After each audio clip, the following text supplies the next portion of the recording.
Assalamualaikum warahmatullahi wabarakatuh. Perkenalkan, nama saya Salma Nur Jamil, kelas 4 C reguler B. Di sini saya akan menjelaskan tentang analisis jabatan.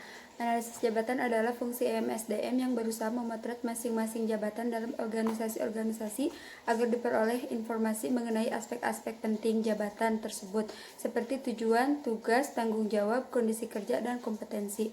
Sedangkan dalam pengertian lain, analisis jabatan adalah proses sistematis untuk menentukan berbagai tugas, aktivitas, perilaku, keterampilan, pengetahuan, dan spesifikasi karyawan yang akan dikerjakan.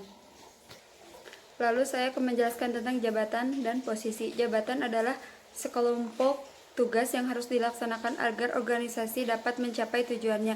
Sedangkan posisi adalah kumpulan tugas dan tanggung jawab yang dilaksanakan oleh satu orang.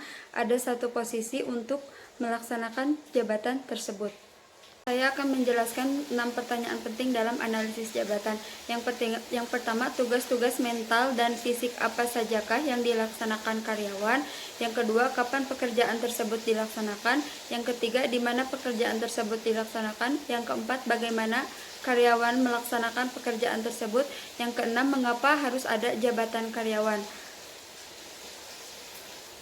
Setelah menganalisis jabatan tersebut, tentu saja ada hasil.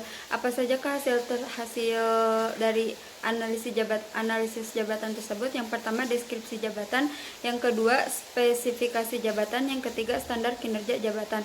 Deskripsi jabatan adalah dokumen yang memberikan informasi berkenaan dengan tugas-tugas jabatan.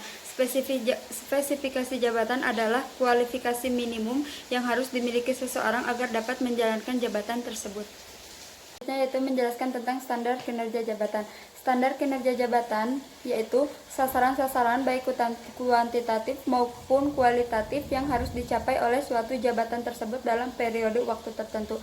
Sasaran kuantitatif misalnya peningkatan penjualan, target produksi, dan sebagainya. Sasaran kualitatif misalnya peningkatan keterampilan, perbaikan sikap dan perilaku. Lebih singkatnya, sasaran kuantitatif itu lebih ke angka, sedangkan sasaran kualitatif itu lebih ke kualitas.